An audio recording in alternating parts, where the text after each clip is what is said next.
let's talk about your music. Cheap Ass Weave. Now that song is so catchy. It's really, and the video is so clever. Tell me, how did that come about? It was just, somebody just said me like, oh, this would be a good idea if you remixed it. And it's just like, I'm going to just do something funny. Like, just do something funny. I don't want to put out all my hardcore music out. I just want, like, people that already know that I'm funny. Like, let me just put, like, a fun track. Like, nothing serious. Like, let's just see how this goes. Because this music thing to me is new. So I don't really know how things work and everything. So I'm like, let me just keep it a little safe. And coming soon, we finna get it popping. Now, when did you decide to start your music career? You know, ever since I was young, I was always into music. But, you know, I always feel like there's millions of people that are trying to get in the music industry and everything. What out of anybody is going to be me? Like, I'm a person that like don't like to take a lot of chances. I like to be safe. But my manager said, like, listen, if you take it serious, like you take making money serious, like working serious, then you're going to go somewhere. You just gotta be serious and stop having like stop being so down. Like, I don't really I'd be so negative. Yeah. Like, stop being negative. So do you write your own material? Yes. Really? Mm-hmm. So I take my fucking long ass 2 days. It takes you so what's the process of writing a song like? You know, I gotta like listen and listen and listen and listen and listen to the beat, listen to the beat, listen to the beat. Focus there, focus. This is why I had to like practically stop dancing, because like you have to be dedicated. Like, you really have to be dedicated. Sometimes I don't even feel like it's too much, but I be focused and I write it. So Cheap Ass Weave is your pet peeve?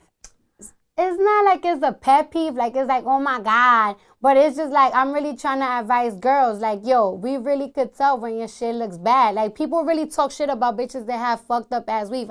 I'm just trying to help the world. You know what I'm saying? So how do you help the world with how does that change someone's life?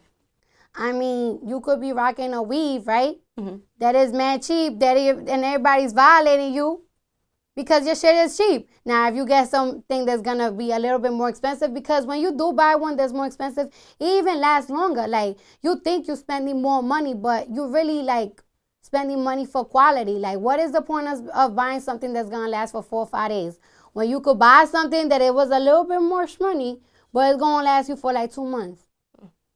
So would you prefer, like, weave or a wig? Whatever floats your boat. Like, what does Cardi B wear? I wear both. Fuck this. You also wear braids. I like your braid in that episode. Like, what made you come up with that style? Oh, no, I always wore braids. That's my favorite thing to wear, braids. Ever since I was in high school, I always did braids. I started doing a lot of weaves when I started dancing, because it's like everybody wears weave in the strip club. But then I started being myself again, started wearing braids, and it's like people really loved it. And it's like, I love it too. Like, that's how I feel more comfortable. But like, kind of damaged my hair. So, you know, when you wear your little wigs and shit, you give your hair some fresh air and your real hair grow. Because at the end of the day, it's always about your real hair too. You know what I'm saying? Mm-hmm. Because guys, you know what's so crazy? Your weave could be also popping, but a nigga always want to come to you like, I want to see how your real hair look like. Yeah, that happens all the time. Really? Mm-hmm. I feel like sometimes it's unfair between men and women. Like, we don't say take off the fitted, let me see your shape up. Yeah. Right? Mm-hmm. Is that something you would do? I mean, you're going to eventually have to take off your hat. You know what I'm saying? You won't have to. You just won't get hot up in here. You know what I'm saying? Okay. So, I know that you have millions of followers, right? Mm-hmm. Like, about what? Like, almost 2 million followers, right? Yeah. So, you deal with scrutiny a lot. You have your critics. And a lot of them, from what people say, like, I guess they compare you to Kat Stacks. And recently she brought up something saying that it's unfair that you mentioned about hoeing and try to glorify it, but you've never been a hoe. Like, I don't glorify it. I don't even want to talk about this bitch. I really don't even want to talk about it. Like, she's corny. Like, how did that make you feel though? Like, it seemed like the only reason she got a platform was because of you, and that made me want to laugh. Next question. Okay, so as far as this season and your career ventures and stuff like that, what does Cardi B have going on? Got the music thing going on. I have these portable chargers coming out. You know what I'm saying? Got these eyeshadows coming out. They're real good. And if the eyeshadow work out, then fuck yeah, put some lip gloss out. Everything, you know what I'm saying? Then I have some personal things that I'm doing personally for myself. You're well off, but you said you're not rich yet until you get your mama a house. Yeah, that's why I feel like I'm not satisfied. Like, everybody like, oh my God, but you're like famous, because everybody knows you. Like, bitch, that don't do nothing for me because my mom is still in the hood. My family's still in the hood. Like, I don't give a fuck the followers, everything. It's just, it really don't excite me. It flatters me though. It really makes me cry when people, you know, a lot of people be like, why do these people look up to this bitch? Like, fuck out of here. This is the type of bitch you look up to. I don't feel like people look up to me because, like, the stripper things that I done, or like I just feel like people look up to me because I let them know that, like, you could really be yourself. Like, I got this far for really being myself. I don't think it was because of my body. It's not because of the way I dance. It was just me really being myself.